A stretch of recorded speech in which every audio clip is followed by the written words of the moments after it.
আমাকে যখন rape threats দেওয়া হয়েছিল, যখন আমি রাস্তায় প্রতিবাদ করছিলাম, তাকেও আমি শাস্তি করি। আর এটা একটা পুরুষ শাসিত সমাজ, যে লোকে ভাবে যে সেলিব্রিটি মানেই খারাপ, সেলিব্রিটি মানেই একজন পাবলিক প্ল্যাটফর্মে আছে, তাকে নিয়ে যা কিছু বলা যায়। আমি মাথা নিচু করে মেনে নেব যদি আমি কোনো ভুল করেছি, আমি হাত জোর করে ক্ষমা চাইবো যদি কোনো ভুল করে। লোক ইন্ডাস্ট্রির এটা বলতে পারবে না মিমি চক্রবর্তী কোথাও 5 মিনিট লেটে এসছে, কোনো ডিরেক্টর বলতে পারবে না, কোনো প্রোগ্রামে কোনো অর্গানাইজার বলতে পারবে না, কোনো দেয়। This is not my first programme. সবসময় ছিল সত্য নিয়ে, আমার লড়াইটা সবসময় ছিল, আমার প্রতিবাদটা ছিল একজন নারীকে অসম্মান করার জন্য। আমার ভয়েস কেউ নিচে করতে পারেনি আজ অবধি, পারবে না। আমি ভয় পাই না, আমি যেটাকে ভয় পাই সেটা হলো আমার কর্ম। নিজের ঢাকঢোল কোনোদিন পেটাইনি, কোনোদিন পেটাবও না। শুধু একটা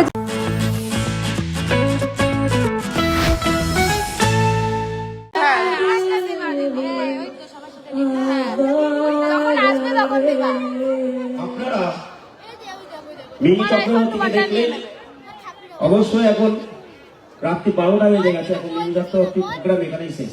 ওকে, সবাই খুশি তো? হ্যাঁ, প্রোগ্রাম হবে, আর্টিস্ট আছে।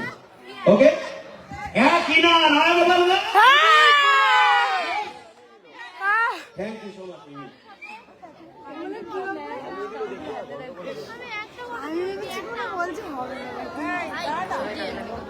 I think we have given enough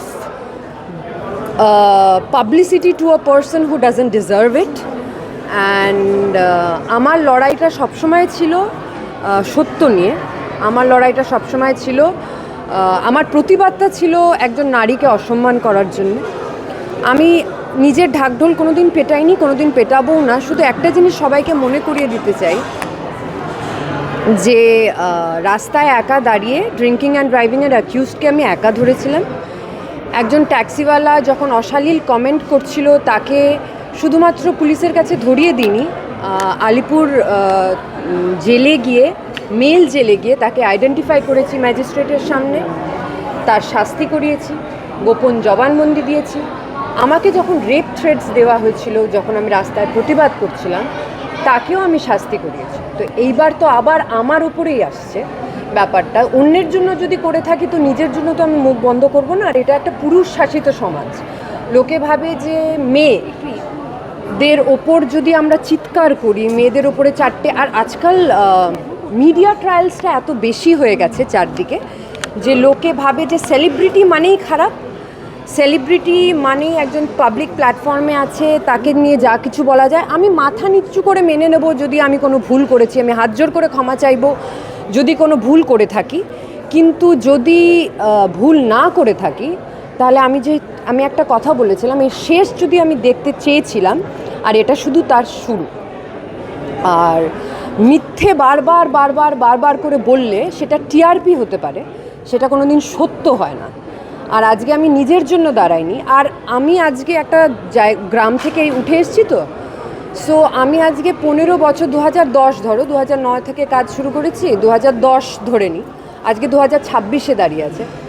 একটা লোক ইন্ডাস্ট্রি, তোমরা আমাকে এত বছর ধরে দেখছো, একটা লোক ইন্ডাস্ট্রির এটা বলতে পারবে না মিমি চক্রবর্তী কোথাও 5 মিনিট লেটে এসছে, কোনো ডিরেক্টর বলতে পারবে না, কোনো প্রোগ্রামে কোনো অর্গানাইজার বলতে পারবে না, কোনো দেয়। This is not my first programme.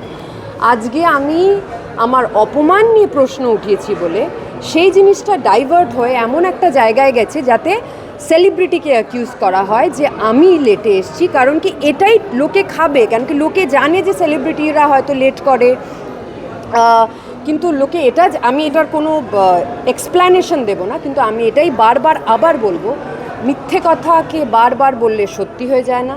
Police কেসটা দেখছে এবং বাকিটা কোর্ট দেখবে, এবং সত্যর জয় সারা জীবন হয়েছে, হবেও। আর আমার ভয়েস কেউ নিচে করতে পারেনি আজ অবধি, পারবে না। আমি ভয় পাই না, আমি যেটাকে ভয় পাই সেটা হলো আমার কর্ম। আর এই ক্ষেত্রে আমার কর্ম এতটাই স্বচ্ছ যে আমি মাথা উঠিয়ে আই উইল উইন ইট।